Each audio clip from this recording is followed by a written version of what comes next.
divario fiscale e salariale tra i paesi dell'Est e il resto d'Europa colpisce, questa volta in maniera pesante, gli operai dell'Embraco.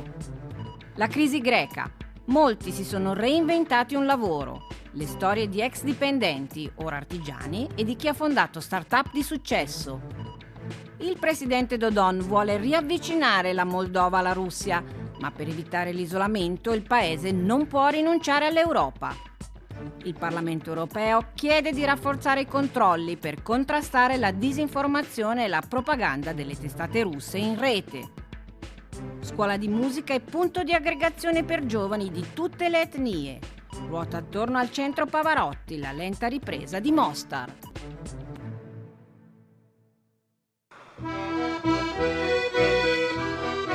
C'è sempre stato detto che comunque in Slovacchia sarebbe andata la parte, diciamo, dove ci andava più manodopera. La parte più, diciamo, tecnologica sarebbe rimasta qua in Italia, invece non è andata così. Da Chieri a Spišská Nová Ves corrono 1500 chilometri, distanza vasta quanto il divario fiscale e salariale tra due paesi, Italia e Slovacchia, che convivono nel mercato europeo. In Piemonte la multinazionale Embraco ha avviato a gennaio il licenziamento di 500 operai, mentre in Slovacchia marcia a pieno regime una fabbrica che negli ultimi 18 anni ha visto crescere la sua produzione. Abbiamo contribuito a sviluppare all'interno dello stabilimento slovacco anche un team di logistica e pianificazione, che contribuendo e dandogli le conoscenze che abbiamo noi qua nello stabilimento italiano. Poi man mano loro sono cresciuti e ci hanno praticamente sostituito. Le imprese multinazionali o transnazionali, come le chiamano nel sistema delle Nazioni Unite, come tutti sappiamo, hanno un forte potere contrattuale e relazionale che deriva proprio dal fatto che sono in grado di integrare la frammentazione. Integrare le frammentazioni significa sfruttare anche quelle che convivono in uno stesso mercato unico europeo, delle cui contraddizioni il caso Embraco è diventato all'improvviso l'emblema, con l'Italia che ora chiede a Bruxelles di verificare il corretto uso dei fondi strutturali da parte di Bratislava. La fiscalità è già molto bassa e quindi c'è un problema all'interno dell'Europa di armonizzare questa fiscalità. Le politiche di attrattività cattive sono quelle che stimolano una competizione, soprattutto fiscale, verso il basso. Un race to the bottom, una corsa al ribasso in cui tutti perdono e vince l'investitore estero. In primo piano anche il tema della manodopera, nel paese europeo con la maggior percentuale di ore notturne lavorate, in cui l'aumento dei salari e le rivendicazioni che hanno interessato per esempio il settore automotive fanno i conti con il timore che le multinazionali possano spostarsi nella vicina Ucraina. Capisco l'idea come ulteriore delocalizzazione dalla Cina al Vietnam, per esempio, sempre verso nuove regioni a basso salario. Secondo me il salario non è l'unica variabile. Il costo del lavoro è anche importante, ma ricordiamo che nell'assemblaggio automobilistico pesa per il 7-8% e non di più. Ogni settore ha le sue specificità. Oggi la Slovacchia, come altri paesi orientali, non attrae solo produzioni mature come quelle del settore elettrodomestici, continua l'afflusso di colossi, mentre nuove multinazionali bussano alla porta dell'Est. Adesso stanno arrivando i cinesi, hanno investito in Bulgaria, quindi la famosa nuova via della seta cinese punta all'Europa orientale come porta di accesso al mercato europeo. Scenari lontani geograficamente da Riva di Chieri, drammaticamente vicini alle vite di 500 operai. Nel 2007 per 2 mesi ho insegnato praticamente il funzionamento di questa macchina utensile al personale slovacco. Ci danno un ordine, noi siamo pagati per fare delle cose e le abbiamo fatte, però comunque delusione. Non diamo la colpa al lavoratore slovacco, lui è solo vittima del sistema come noi. Se il costo del lavoro fosse uguale in tutta Europa non si verrebbe a creare queste competizioni al ribasso.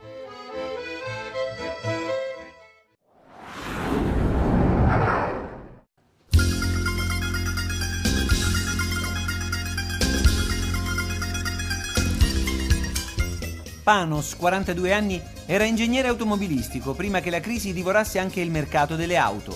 Suo malgrado ha così deciso di reinventarsi e con coraggio e determinazione ha rispolverato la passione di famiglia per il calzaturiero, come suo padre e prima ancora suo nonno. Ha preso in mano gli arnesi ed ha cominciato a creare scarpe su ordinazione. Per me, quello che era un hobby è diventato un lavoro. Piuttosto che aprire un bar o un ristorante, come fanno tanti altri rimasti senza un lavoro, mi sono rimboccato le maniche e mi sono dedicato anima e corpo alle scarpe, anche perché ho sempre avuto capacità nella manifattura. Il laboratorio di Panos sorge nel ricco quartiere di Kifisia, a nord di Atene. Per un paio di scarpe fatte a mano, qui si spendono anche 500 euro e più. I materiali che uso sono di qualità elevatissima. I fornitori sono le fabbriche di cuoio che ancora si trovano in Grecia, ma importo anche da Italia e Francia, pur di garantire la riuscita del manufatto. Oggi questa è una cosa che mi soddisfa molto più che lo stipendio fisso di ieri.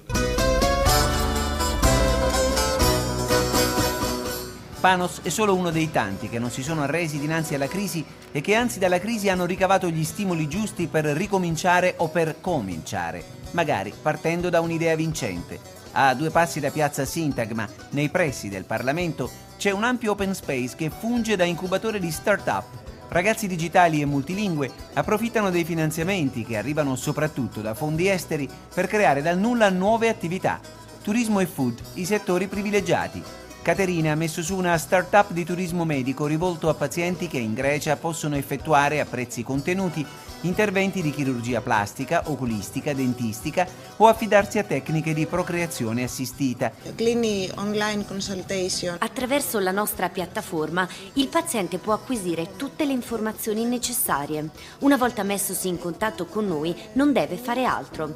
Noi provvediamo a fissare gli appuntamenti con medici e specialisti, a produrre la documentazione e a organizzare il soggiorno e naturalmente l'intervento in clinica. In pochi mesi invece Giannis ha già creato 5 posti di lavoro con la Food Akai, startup che aiuta le imprese agroalimentari a localizzare nei prodotti quegli elementi che possono costituire rischi per la salute, come ad esempio sostanze microbiologiche tossiche o che possono generare contaminazioni allergiche. Il metodo che usa Food Akai consiste nel prelevare dal web tutte le informazioni possibili e tramite avanzatissimi sistemi di text mining data resource nell'elaborare ed inviare all'utente i dati quasi in tempo reale. Sull'innovazione nell'agroalimentare puntano anche le piccole e medie imprese. Siamo avvantaggiati grazie al clima, alla posizione geografica e alla qualità dei terreni. Dobbiamo però migliorare nel packaging e in tutta la filiera tecnologica se vogliamo essere competitivi a livello internazionale. Le tasse però incidono fino al 75%. Il governo ha promesso un cambio di rotta dal 2021. Le aziende chiedono invece una drastica riduzione delle tasse già dal 2019. Il futuro della Grecia dipende anche dall'esito di questa partita.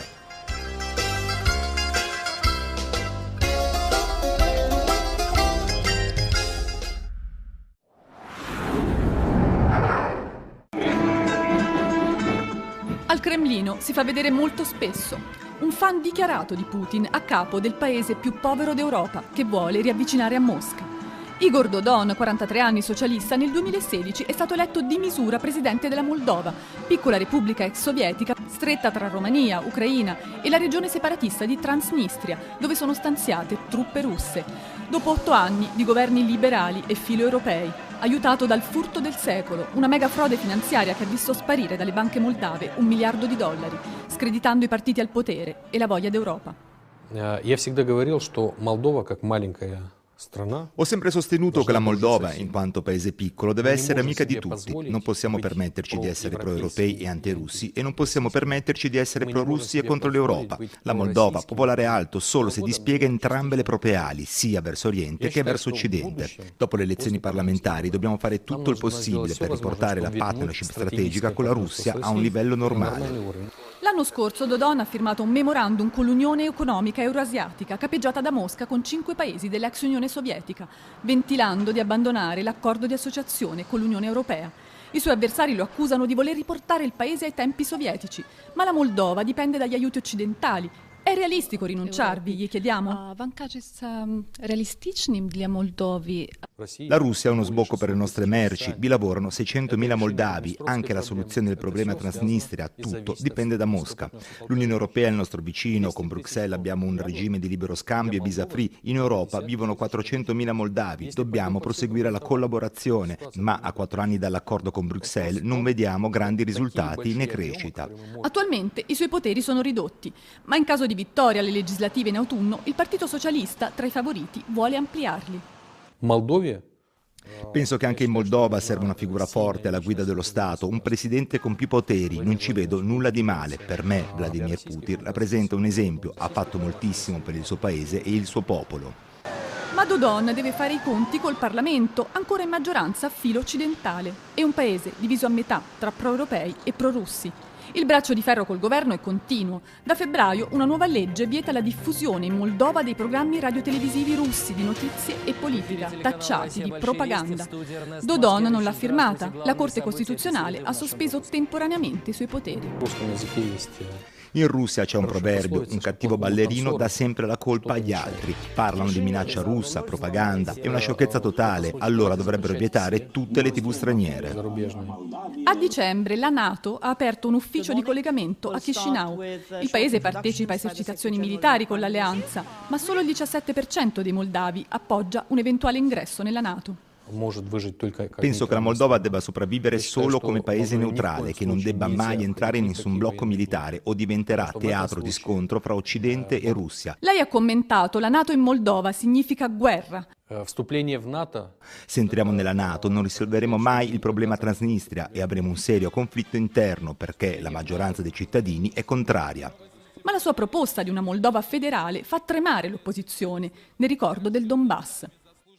Non teme che la Moldova possa finire come l'Ucraina? Quanto può restare in equilibrio? La Moldova ha circa il 30% di popolazione russofona, da sempre viviamo insieme, senza seri conflitti. Questo equilibrio è la garanzia per tenere unito il nostro Stato. L'errore più grande di Bruxelles e di Washington con noi è stato basarsi solo su interessi geopolitici, cioè non importa chi sta al potere in Moldova, basta che siano antirussi e si definiscono pro-europei. Come si dice, è un farabutto, ma è il nostro farabutto.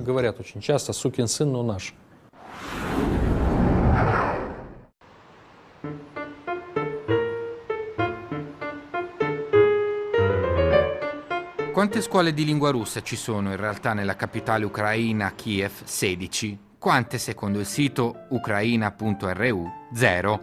È solo una delle bufale diffuse nei media russi negli ultimi anni e messa in risalto dal sito EU vs Disinfo, portale finanziato dalla Commissione europea, nato per contrastare la disinformazione russa. Un tema tornato all'attenzione del Parlamento europeo, che ne ha discusso nella prima sessione plenaria del 2018 e probabilmente non sarà l'ultima, dal momento che il procuratore speciale degli Stati Uniti Robert Mueller ha accusato 13 cittadini russi di aver tentato attraverso i media sociali di influenzare le elezioni americane. L'Aula di Strasburgo ha chiesto di tenere alta la guardia sull'influenza della propaganda russa e di rafforzare la squadra che sta dietro alla comunicazione strategica per i paesi a est dell'Unione Europea, il cosiddetto East Stratcom, lo strumento adottato contro la propaganda russa all'indomani dell'inizio della guerra in Ucraina. Una squadra che, tra le altre cose, cura il sito che segnala le bufale russe ed è composta da appena 14 persone. Uno sforzo insufficiente secondo il Parlamento europeo, specie se lo si paragona al miliardo di euro di finanziamento a disposizione delle testate russe come la TV Russia Today e il sito Sputnik, ha fatto notare l'emiciclo di Strasburgo. L'europarlamentare Petras Austrevicius del Movimento Liberale Lituano è tra i critici più attivi di Mosca e chiede che la task force sulla propaganda russa sia allargata. I'm personally very much against media. Personalmente sono contrario a una polizia dei media, ma dovremmo avere una politica dei media, una cosa diversa. Dovremmo metterci d'accordo sugli strumenti necessari a interrompere la disinformazione e la propaganda. Tra i falchi c'è anche Anna Fotyga del partito di destra Diritto e Giustizia al governo a Varsavia, indispettita per il via libera al Nord Stream 2, il nuovo gasdotto che passerà per il Mar Baltico tagliando fuori i paesi ostili a Mosca per sbarcare direttamente in Germania. Penso che spesso ci sia la tentazione di venire incontro alla Russia, di vedere gli aspetti positivi di un riavvicinamento politico ed economico, ma dobbiamo ricordare che ci sono sempre delle vittime e un prezzo da pagare, e spesso lo pagano i più deboli tra noi. Tuttavia non c'è un consenso generale nel Parlamento sulla strategia da adottare con Mosca. Alle posizioni più dure si contrappongono i partiti più dialoganti con la Russia. Se ne trovano nei paesi della vecchia Europa così come nella nuova. I socialisti bulgari sono tra questi. Peter Kurumbachev è contrario anche alle sanzioni ai danni della Russia. Nei secoli l'opinione della Russia in Bulgaria è sempre stata positiva. Sono molte le cose che ci uniscono, come la religione cristiano-ortodossa e l'alfabeto cirillico.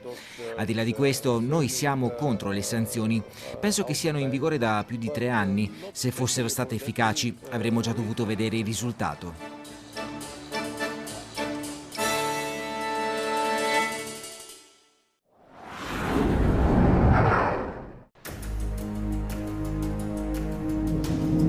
Mostar, a più di 2 decenni dalla fine della guerra in Bosnia ed Erzegovina, è ancora una città colpita. La capitale dell'Erzegovina non riesce a rialzarsi, in rovina gli edifici ma anche le anime. Una delle poche realtà che riescono a unire le persone è il Centro Pavarotti, scuola di musica e centro di aggregazione giovanile, creato dal grande tenore nel 1997 grazie ai fondi raccolti insieme a Zucchero, Bono, Giovanotti e altre stelle con una serie di memorabili concerti.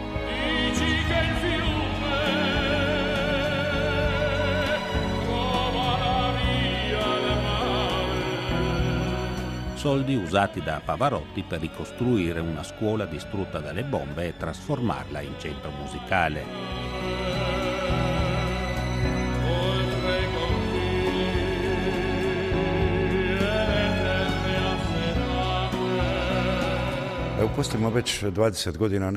Il Centro Pavarotti è ormai attivo da più di 20 anni, abbiamo moltissimi corsi. Dall'inizio ci siamo indirizzati sul lavoro educativo per i giovani e i bambini.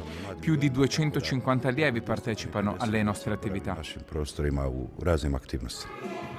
Caratteristica del Centro Pavarotti è che è frequentato da bambini di ogni etnia, bosniaci, croati, serbi, alcuni anche rom. Questo è uno spazio culturale in cui si insegna ai giovani a entrare e a vivere nel mondo dell'arte, una cultura che supera, almeno lo spero, le divisioni. Qui offriamo a un bambino o a una persona giovane l'opportunità di suonare uno strumento, di ballare, di dipingere, di creare un cartone animato. Questo spazio aggrega giovani attorno ad un progetto culturale, un progetto artistico. In questo le differenze nazionali non hanno nessun ruolo.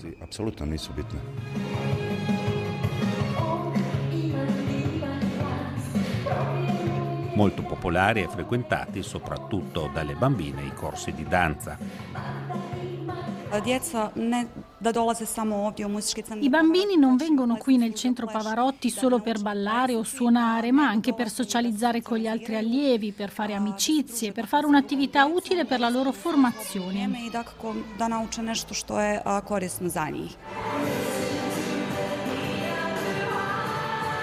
I bambini e i giovani dai 3 ai 25 anni d'età ballano e imparano il hip hop, la danza contemporanea, la classica.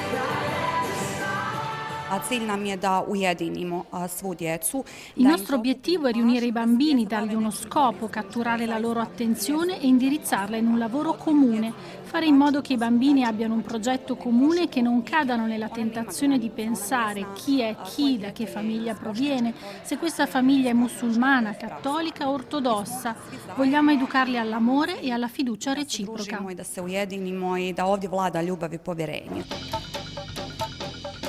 Nello studio di registrazione un gioiello donato da Brian Eno e Peter Gabriel a incidere è un gruppo jazz di Banja Luka, la capitale della parte della Bosnia controllata dai serbi. Sono a Mostar perché lo studio del Centro Pavarotti è uno dei migliori dei Balcani. Questa struttura e il caffè dove si ritrovano i genitori degli allievi garantiscono entrate che integrano i finanziamenti del comune e le donazioni internazionali. L'interessamento della signora Pavarotti, Nicoletta Mantovani, non è mai venuto meno, ma il centro attualmente è una delle poche iniziative di ricostruzione sociale in Bosnia ed Erzegovina ad avere messo radici e a svilupparsi con le proprie forze.